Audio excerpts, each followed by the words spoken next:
guys, GoJday51 here, and for Halloween this year, do a little something different. Rather than talk about just our giant monsters and unboxings, I like to go over one of my favorite horror franchises. Well, not franchises, favorite films. Franchises is more like your Nightmare on Elm Streets and your Friday the 13th. Those are awesome. But I want to talk about one of my favorite horror films. John Carpenter's The Thing. Based off the novel, Who Goes There, John Carpenter's Thing follows several men in Antarctica. They're at a U.S. outpost, doing random things. I guess they're studying minerals, they're studying, wind effects, It's very ambiguous what they're actually doing there. They're doing scientific stuff there. When one day, a Norwegian helicopter is chasing after a dog, a Siberian Husky, shooting wildly and throwing bombs at it. Now, the main character of the film, named R.J. McCready, played by the Kurt Russell, is out doing his thing. He hears what's going on. As the Norwegian lands, he keeps firing his rifle. When the leader of the outpost, Gary, takes out the Norwegian, saving the day. However, the Norwegian's dead. The helicopter explodes because he's throwing bombs, and one of them goes by the helicopter and blows up. So we meet Dr. Copper, and Dr. Copper says it might be cabin fever, and he wants to go to the Norwegian base, which is close by, where the I guess he's the wind expert. Crap, what's his name? Bennings. Says there might be a whiteout, and RJ's a little worried, but they go up. Matt takes up a dock, and they go over, and they see the Norwegian base is in ruins. Fire everywhere. They find the dead body of a Norwegian who has killed himself by slitting his wrists and his throat. Rob Bottin did the effects in this. He made all the props. Excellent work, and very gruesome work, as we'll see later. As they see that there's a massive block of ice in one of their, storerooms. On the way out, they see a couple of cans of kerosene and this body of this disturbing-looking thing. They load it up and they bring it back to base. As we meet Wilford Brimley. And he does an autopsy, saying this thing is messed up looking. Meanwhile, the dog that was from earlier is kind of walking around, looking around and doing his thing. Later that night, after they're done looking at the remains of this thing that they found, the dog bumps into Bennings. He got shot in the leg earlier, and he demands that Clark put the dog with the other dogs. Okay, so Clark brings in this dog, and the dog is sitting in the room. Things seem well until the dog starts making this odd noise. Suddenly, tentacles and spider legs sprout from it as its face splits open, and it's an alien monster that wants to assimilate the other dogs. And a very disturbing scene. It starts to assimilate the dogs. As Clark hears that, he goes in to see what's going on, and he sees this thing is pissed. As McCready is getting a beer, he hears the commotion, rings the fire alarm, and goes and grabs a shotgun as Gary grabs his revolver. But Max sends off Bennings, and he goes and meets Childs, played by Keith David, and said, Mac wants the flamethrower. Yeah, so Keith David comes up with the flamethrower as they see this thing, and it's starting to assimilate the dogs. If you're a dog lover, this is kind of hard to watch, but just remember, it's just a movie. As Keith David uses the flamethrower, kills the thing because bullets and shotgun shells aren't doing anything. They think the thing is dead. as Blair does more work on the dogs. He sees that the cells for the dead dog as actually, in with the thing and how it's being assimilated, that the cells aren't dead and that it infects things very quickly. And seeing as the dog was a part of, the group for a better part of a day, anyone can be infected in the group.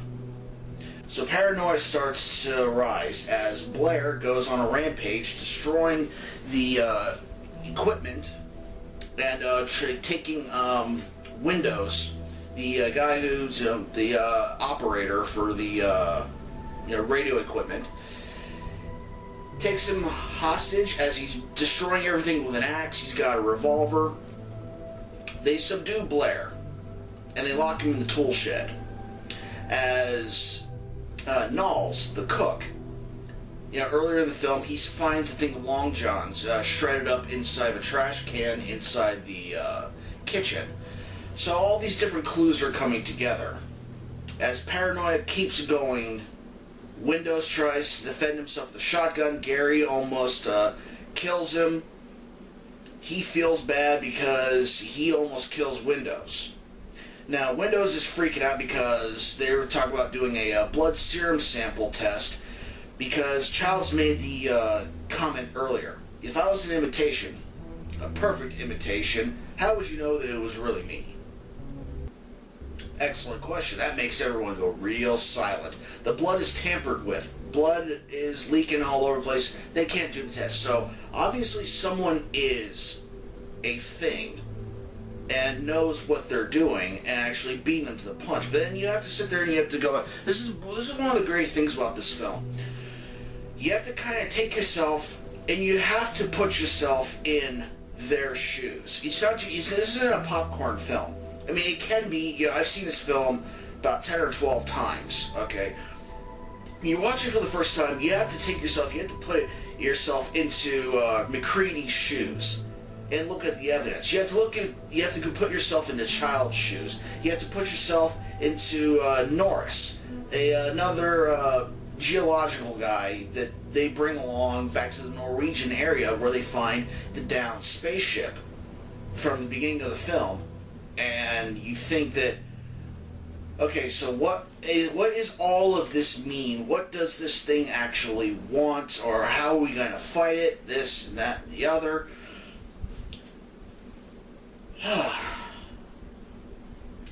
So paranoia keeps going as Blair is locked up in the tool shed. McCready wants to go out and find some stuff. He brings Knowles and Windows along as well because he doesn't trust a lot of people, but he trusts Knowles and Windows. You can see in his eyes he actually trusts them. Maybe not because he believes that they're people, but he feels that he can take them. You can see the look in his eye. He always wants to bring them along, and he sees the people that could have gotten to the blood serum. And he has Dr. Copper, he has Gary, and he has Clark all tied up and all sectioned off. Okay, flamethrowers are all over. Earlier in the film, Bennings is actually taken over by the Thing because they don't know exactly that it was really imitating anyone at this point and that it was still alive. There was thoughts it was still alive, but this actually proved it. So Bennings actually starts to become the Thing after he's taken over. So we cut to later, and they feel that McCready is the Thing because they find a pair of shredded Long Johns out in the snow.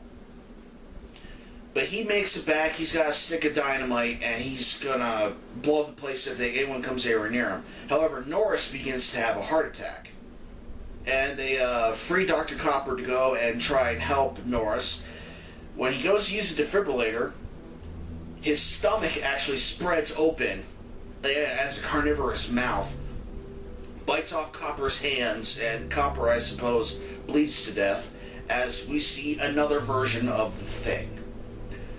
Kind of transferring itself as Norris, but also still retaining some of its disgustingness as well. Its head separates, becomes a crab-looking thing as McCready uses a flamethrower, finally deals with it, and then you see the head crab going around, and Palmer, the stoner of the group, says, "You gotta be fucking kidding me." And McCready uses the flamethrower. There are a couple of funny parts in this film as well. It's not all serious. There are a couple of funny parts. So Mac gets the idea that every part of this thing is alive. You know, because when Norris was being fried, the head came off and became its own thing. So they gave Mac the idea that every part of it's alive. So he thinks of a blood test of his own. He takes a couple of petri dishes, he writes the names on them, and he has everyone draw blood. And he takes a hot wire and starts sticking it in the blood. Some of them pass, and when McCready starts the thing, he starts playing chess. See, there's a big thing, it's this big chess game. Because at the beginning of the film, Mac has this electronic chessboard. And he thinks that he's winning, but then he loses. But he kind of shows like a sore spot, and he pours some bourbon inside of it and calls it a cheating bitch. But now the rest of the film, he's not drinking, he's actually using his mind. He's trying to figure out what's going on. He thinks Gary is the thing. It's getting close. But he wants to save Gary for last, because he feels that he had the keys earlier in the film, and he could have gotten to the blood. However, he uses the hot wire on someone in the middle, a middle test. It's Palmer. Palmer stands up, gets free of his bonds, his head splits open as a thing. Windows passed the test earlier, but Palmer thing kills Windows. Meanwhile, McCready, he finally gets his flamethrower working, lights Palmer thing on fire, and then kills it with some dynamite. Unfortunately, Windows starts becoming the new thing. Another thing. Not a new thing, another thing. Because he had prolonged attachment to the Palmer thing. McCready burns him. Move on with the test. Knowles passes. Copper is dead. Clark tries to rush McCready. He kills Clark with Gary's gun. This and that and the other. We get down to Childs and Gary. So, goes to Childs. Keith David's Child. He's a cool character. Besides Mac in the film, I like Childs in this film. I don't know why. I just feel like he's got this cool suaveness to him in a way. And props to him. He actually broke his hand during the filming of the movie. I actually seen a part in the film where his hand's the size of a catcher's mitt. But anyway, enough of that. He passes. And he immediately starts freaking out, like, "Cut me loose, damn it! I want to be next to this thing, cut me loose! Come on, cut me loose!" Good stuff. And they go to do Gary, and he passes. Very good. Alright, so maybe the thing has finally been dealt with. There's still Blair out in the tool shed. So they go out to give Blair the test, and he's gone. They go on to search, and they see the floorboards have actually been pulled up. They go down into the tunnel that's underneath the tool shed, and they see a handmade UFO built from helicopter parts and tractor parts. I can see what he was doing, but do you really think that he was really going to go anywhere? So anyway, Blair is the thing. And there are a couple of subtle moments towards the climax of this film. McCready says he wants to burn the place down because the thing all he has to do is go back out in the ice and wait for the rescue team. So they decide to blow up the Outpost 31. However, Keith David's character, Childs, is left at one spot, and they see him going off to do something. That's not in his nature. And plus, there's this big storm coming up, okay? It's like 40 below. Everyone's starting real cold out. So for someone to go out into the storm without a guideline or anything, it doesn't make any sense. But that's Childs. As they're destroying Outpost 31, they go down to the generator room. The Blair thing has taken care of the generator.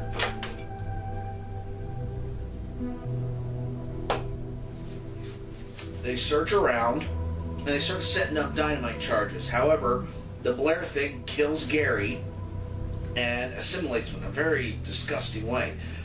Here's one of the creepiest deaths, if you can call it that, in the film, is Knowles. He hears something, he goes off screen into the darkness. You don't hear him die. You don't see him leave, because there's no way out down there unless Blair dug a tunnel from one spot from the tool shed into the generator room, which, you know, he's an alien monster now, so it wouldn't surprise me if he did, but you don't know what happens to Knowles. As McCready is setting up, he comes to his final confrontation with the Thing. And Rob Bottin, outstanding work. The puppeteers for this, outstanding work. This thing is disgusting and beautiful. And you think this is going to be a huge climax. Well, it kind of isn't. McCready has one stick of dynamite because the Blair thing, or let's just call it the Thing at this point, destroys the detonator for all the other dynamite. So McCready has one last thing of dynamite. He says, "Fuck you too." He throws a dynamite at the Thing. It blows up. Everything's burning. As McCready goes upstairs to try and stay warm, there's Childs. And McCready says, "Where were you?" Childs says he thought he saw the Thing out in the storm. They talk about making it. McCready says maybe we shouldn't. Hands him a bottle of bourbon. Childs takes a drink.